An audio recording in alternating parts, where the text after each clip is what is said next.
আপনাকে আমি কতবার বললাম যে আমার 5টা উপদেশ মনে রাখবেন। আমি আব্দুর রাজ্জাক বিন ইউসুফ আপনার জন্য জাতিকে 5টা উপদেশ দিয়ে গেলাম। এক, আপনার জীবনের সবচেয়ে জরুরি কাজ কোনটা? এর চেয়ে জরুরি কাজ পৃথিবীতে নেই, সেটা হলো সালাত, নামাজ। মনে রাখতে হবে আপনাকে। পৃথিবীবাসী, আমি আব্দুর রাজ্জাক বিন ইউসুফ আপনাদের দ্বীনি ভাই হিসাবে মহিলা পুরুষ সকলকে বলে যাচ্ছি, মানুষের জীবনের সবচেয়ে জরুরি কাজ পৃথিবীতে, কাজ হিসাবে, কর্ম হিসাবে এর চেয়ে জরুরি কাজ পৃথিবীতে নাই। সেটা কি? সালাত। জীবনের সাথে কোনোদিন আপোষ করিয়েন না, একে শক্ত হাতে দমন করবেন। টাইম হলে আদায় করতে হবে যত সময় সাথে। কোনো দিন 5 মিনিটের জন্য এর সাথে আপোষ করবেন না। এর চেয়ে জরুরি কাজ পৃথিবীতে নেই। 2, দ্বিতীয় পৃথিবীতে জরুরি কাজ হালাল রুজি। আপনাকে আমি ব্যাংকে লোন নিয়ে ব্যবসা করতে বলিনি, কোনোদিন বলিনি। চকলেট দিয়ে ব্যবসা করতে বলেছি, তাহলে লোন নেওয়া লাগবে না। চকলেট দিয়ে যদি আমি ব্যবসা করি তো লোন নেওয়া লাগবে না। লোন এত খারাপ, লোন এত খারাপ, লোন এত খারাপ যে লোন যেন আমি না করি, এই জন্য আল্লাহর নবী দিন রাত পরিত্রাণ চাইতেন। সালাম ফিরার পূর্বে এমন কোনোদিন জীবনে একটা দিন ঘটেনি যে এই দোয়া বলেননি। দোয়ার শেষ বাক্যটা হচ্ছে আল্লাহুম্মা ইন্নী আউযু বিকা মিনাল মা'সামি ওয়াল মাগরাম। তোমার কাছে বাঁচতে চাই বড় পাপ হতে, তোমার কাছে বাঁচতে চাই ঋণ কর্জ হতে, তোমার কাছে বাঁচতে চাই বড় পাপ হতে, তোমার কাছে বাঁচতে চাই ঋণ কর্জ হতে, তোমার কাছে বাঁচতে চাই বড় পাপ হতে, তোমার কাছে বাঁচতে চাই ঋণ কর্জ হতে। এই বাক্যটা না বলে তিনি কোনোদিন সালাম ফিরেননি। এ কথা আয়েশা রাদিয়াল্লাহু তাআলা না বলেন, হাদিস বুখারী মুসলিম। আর আপনি ব্যাংকে চাকরি করেন, এটাই খারাপ। আবার আপনি 30 লাখ টাকা লোন নিয়ে বাড়ি করলেন, ছেলে মেয়ের জন্য রেখে চলে গেলেন, আর জাহান্নামার যা মরার সাথে সাথে আপনাকে কবরে গুতাইতে লাগলো। আপনি একটু কিছুই বুঝলেন না, হুঁচলার মতো দিন কাটাচ্ছেন। চাপানে ওদের ভাষাতে যে বুদ্ধি দিয়ে কাজ করেন ওকে বলে হুঁচলা, মোটা বুদ্ধি। একটু বিবেচনা করতে হবে না?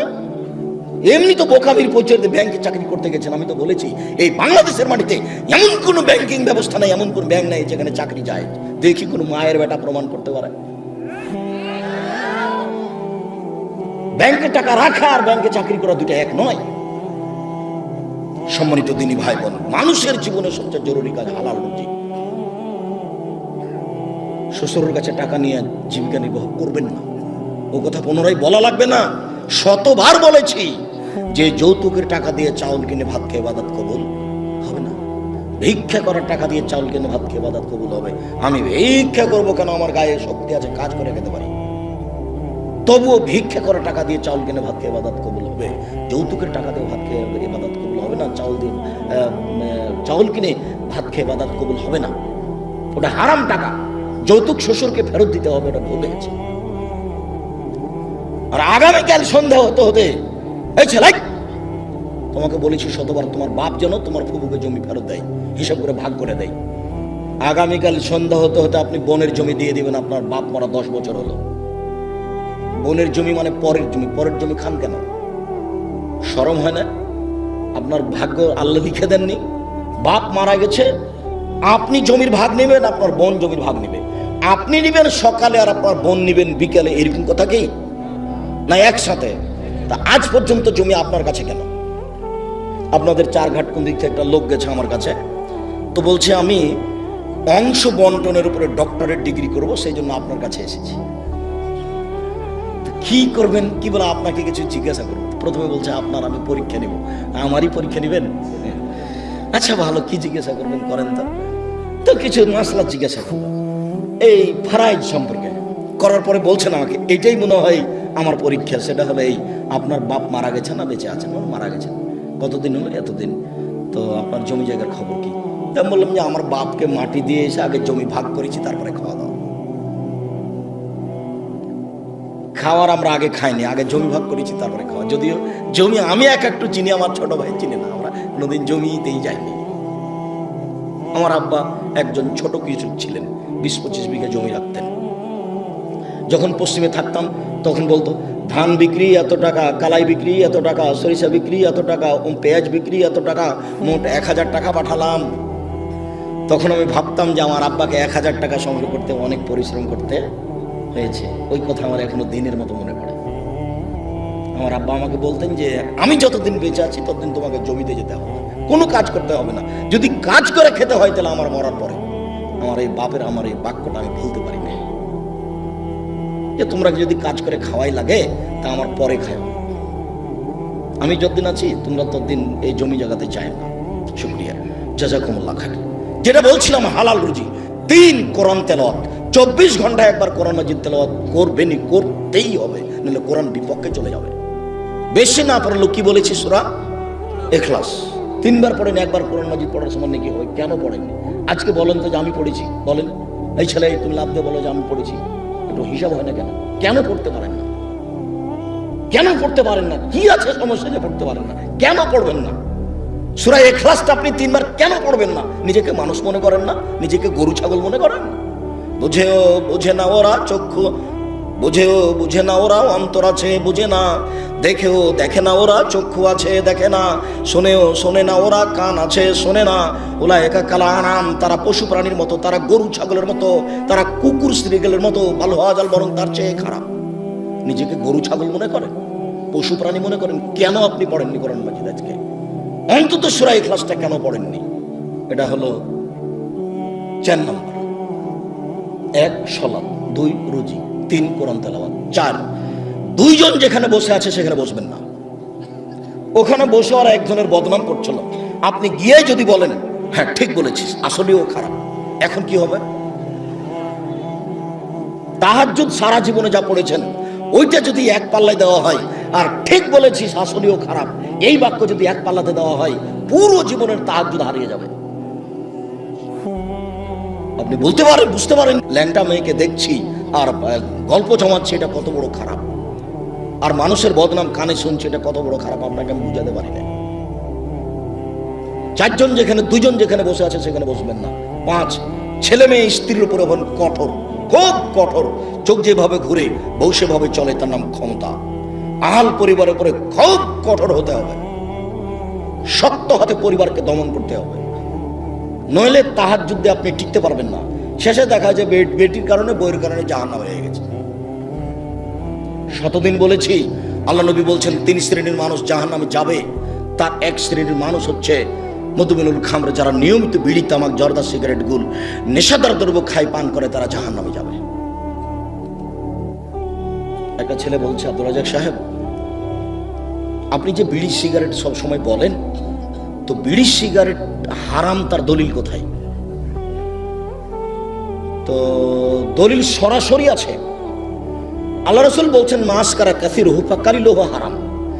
যেই জিনিসটা বেশি খেলে বিবেকের ক্ষতি হবে, তার কম, তার একটা কণাও হারাম। তো তাহলে তোমার 50 বেড়ি, হাফ কেজি বেড়ির মশলা খুলে একজনকে খাওয়াইয়া দাও তো দেখি। হাফ কেজি জর্দা তুমি একজনকে খাওয়াইয়া দাও, তার বিবেকের ক্ষতি হয় কিনা? 10 কেজি খাওয়াইয়া দিলে যদি বিবেকের ক্ষতি হয়, তাহলে তার একটা কণাও হারাম। আল্লাহ রাসূল বলেছেন, এক বাক্য বলেছেন এমন ভাবে কিয়ামত পর্যন্ত সারা পৃথিবী সব জায়গাতে চলবে। কাজেই হালাল রুজি খাবেন, আর জরুরি প্রয়োজন ছাড়া কোথাও বসবেন না, আর পরিবারের উপরে খুব শক্ত, খুব কঠোর হতে হবে। সম্মানিত দিনী ভাই বোন, এই 5টা উপদেশ থাকছে। বলছিলাম আমার দিনী বোনদের ব্যাপারে একটু অনুরোধ জানাচ্ছি। দেখুন, 4টা কাজ করতে পারলে আপনার জন্য জান্নাতের সব দরজা খোলা। আপনি 4টা কাজ করেন, জান্নাতের যে কোনো দরজাতে যেতে পারবেন। আমি বলিনি এই কথা মুহাম্মদ সাল্লাল্লাহু আলাইহি ওয়াসাল্লাম বলেন। 1 সালাত খামসা, 5 ওয়াক্ত সালাত আদায় করুন। এই ছেলে, তোমরা ওখানে ভাবে দাঁড়িয়ে কেন? বসো। দিনী ভাই বোন, আমি আপনাদেরকে অনুরোধ করছি, আপনারা দয়া করে দোকানপাটে কেউ থাকিয়েন না, রাস্তাঘাটে চলাচল করিয়েন না। এখন কোনো কাজ করার প্রয়োজন মনে করেন না, আপনার আমি কিছু না কিছু উপকার করবো ইনশাআল্লাহ। আপনিও যেমন কষ্ট করে এসেছেন, আমিও তেমন কষ্ট করে এসেছি। আমি 7:30 8টার দিকে বাসায় পৌঁছেছি, বরিশাল বরগুনায় ছিলাম রাতে। বরিশাল বরগুনা থেকে আমি রাতে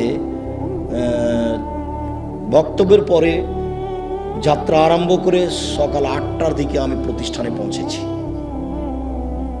এটা নিয়ে আমার কোনো খেয়ালই ছিল না। এশা সালাতের পরে অবগত হয়ে আমি আসলাম আমি কষ্ট করে এখানে এসেছি, আপনি চায়ের স্টলে বসে থাকবেন, আপনাকে আমি মানুষ মনে করব? কেন আপনাকে আমি মানুষ মনে করব? আল্লাহ আপনাকে পশু প্রাণী বলছেন, আমি কেন বলবো? আপনি পশু প্রাণীর মতো, পশু প্রাণীর মতো না হলে আমি দিনের কথা বলছি, আপনি ওখানে বসে থাকবেন কেন? সম্মানিত দিনী বোন, এইদিকে শোনেন, এই মেয়ে শোনো, 1 5 ওয়াক্ত সালাত, 2 সমাত সাহারা, রমজান মাসে রোজা সেম, 3 আতাত বালাহা, স্বামীকে মেনে চলা, তিতা লাগলেও মিঠা লাগলেও মেনে চলতে হবে, 4 জেনায় লিপ্ত না হওয়া। এই 4টা কাজ করবেন, জান্নাতের সব দরজা খোলা। 4 নাম্বার জেনা। জেনা যদি হয়ে গিয়ে থাকে তাহলে এখন থেকে কান্নাকাটি করেন। যদি আপনি খালেস অন্তরে কান্নাকাটি করতে পারেন দিন রাত, তাহলে আল্লাহ জেনার পাপটাকে নেকি দিয়ে পূর্ণ করে দিবেন। আর আল্লাহ ওয়াদা করেছেন আপনার সাথে, অনাহা নাফসা আনিল হাওয়া ফাইনাল জান্নাতা হিয়াল মাওয়া। পৃথিবীবাসী মনে রেখো, আল্লাহ তাআলা বলছেন, পৃথিবীবাসী মনে রেখো, তোমরা যদি অশ্লীল কাজ থেকে নিজেকে বিরত রাখতে পারো, আমি আল্লাহ তোমাকে জান্নাতুল মাওয়া দিয়ে দিলাম। ওটা তো আল্লাহর ওয়াদা।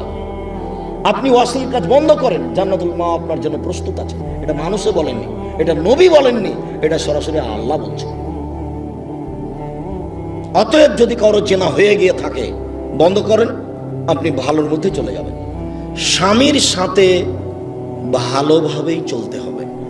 আপনার স্বামী আপনাকে গালি দেয়, এ কথাই ঠিক। আপনার স্বামী আপনাকে মারে, এ কথাই ঠিক। আপনার স্বামীর মুখ খারাপ, এ কথাই ঠিক। এরপরেও কোনো উত্তর না করে পাথর হয়ে এই সংসার করেন, এটাই আমার পরামর্শ। আমি আপনার দিনী ভাই হিসেবে আপনাকে আমি পরামর্শ দিচ্ছি, যেহেতু 2-1টা ছেলে মেয়ে হয়ে গেছে, আপনি এই সংসার করেন, ওর সাথে কথা বলেন। সপ্তাহ সপ্তাহ কথা বলেন না, রান্না বান্না করে ছেলের হাতে মেয়ের হাতে দিয়ে পাঠান, আর 1 গ্লাস পানি চাইলে সামনে গ্লাসটা রেখে ঠাক্কস করে রেখে দিকে হেঁটে চলে যান। এভাবে সংসার করলে আল্লাহ অসন্তুষ্ট থাকবেন, পরকাল জাহান্নাম হয়ে যাবে। এই সংসার করতে হবে না। আমার কথা আপনি মেনে চলেন, কষ্ট হোক, মুখ বন্ধ করেন, প্রতিবাদ করিয়েন না, তার সাথে মিশে চলেন, তার পায়ের নিচে দুনিয়া শেষ করে দেন, তাকেই ভালোবেসে দুনিয়া শেষ করে দেন, আপনার জন্য ভালো হবে, জান্নাত হবে। শেষ পর্যন্ত যদি বুঝেন যে সংসার হবেই না, তাহলে এভাবে ঝুলন্ত থাকতে হবে না, আপনি খোলা করে নেন।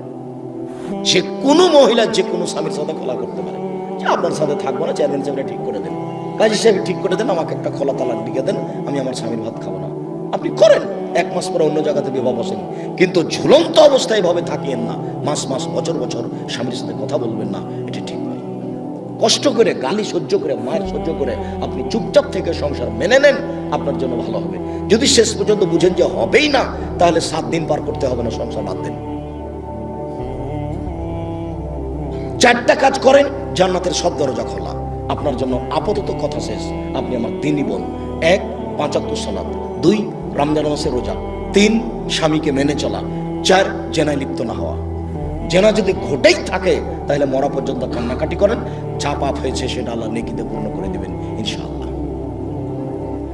এবার আপনাদের সাথে একটু জরুরি কথা, যেটা আল্লাহ রাসূল বলেছেন, স্বামী হিসাবে, বাপ হিসাবে জরুরি কথা হচ্ছে, 1 যেমানের আপনি খাচ্ছেন, বউকে স্ত্রীকে সেমানের খাওয়াবেন। 2 যেমানের কাপড় আপনি পরছেন, বউকে স্ত্রীকে সেমানের পরাবেন।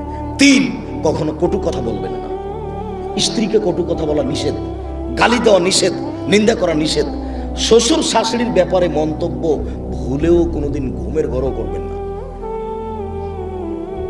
শ্বশুর শাশুড়ির বিরুদ্ধে কোনোদিন কথা বলবেন না। স্ত্রীকে কখনো কটু কথা বলবেন না। বলবেন না ভুলে যে তোমার রংটা কালো, বলবেন না ভুলে যে তোমার ঠোঁটটা মোটা। একবার যদি ঠোঁট মোটা বলেন, 10 বছর আপনাকে ভালোবাসবে না। ওরা হচ্ছে কম বুদ্ধির, প্রশংসা প্রিয় মানুষ, সব সময় প্রশংসা করে, তুমি খুব ভালো, তুমি খুব ভালো, তোমার মতো কোনো মেয়ে দেখি না, সারা রাত পা টিপে দেবে। তার কাছে সেবা নেওয়ার চেষ্টা করেন, কটু কথা বলিয়েন না। 4 মুখের উপরে মারবেন না, কোনো সময় না, মুখের উপরে মারবেন না। গালে থাপ্পড় মারবেন না, আল্লাহর নবী নিষেধ করেছেন কঠিনভাবে। 5 আল্লাহ তাত্র খাইল্লা ফিল বাইতে, নিজের বাড়ি ছাড়া কোথাও থাকতে দিবেন না। যেতেই পাবে না, খালার বাড়ি, ফুপুর বাড়ি, মায়ের বাড়ি, নানির বাড়ি, কোনো বাড়ি যেতে পাবে না। বিবাহের বাড়ি তো অসম্ভব, হতেই পারে না। দাওয়াত দিয়েছে আপনি যাবেন, আপনার ছেলে যাবে, আপনার বউ যাবে কেন? বিবাহের বাড়িতে গেলে স্বামীর সংখ্যা বেশি হয়ে যায়। কমিউনিটি সেন্টারে যাওয়ার কোনো প্রশ্নই আসে না, বাজারের তো কোনো প্রশ্নই আসে না।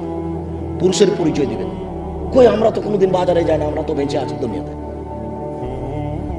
আমাদের আহাল পরিবারের তো কোনো সময় বাজারে যায় না, আমরা তো আছি দুনিয়াতে বেঁচে। আপনার বউ কেন বাজারে যাবে? কেন? কাপুরুষ আপনি? বেটা মরে গেছে, স্বামী মরে গেছে, আপনি মারা গেছেন, আপনার ছেলে মারা গেছে, কেন আপনার বউ বাজারে যাবে? নিজেকে পুরুষ মনে করেন না? এই 5টা জিম্মেদারি পালন করবেন। 5ম নম্বরটা খুবই শক্ত। এটাই ছিল 5টা উপদেশের শেষ। স্ত্রী পরিবারের উপর কঠোর হতে হবে।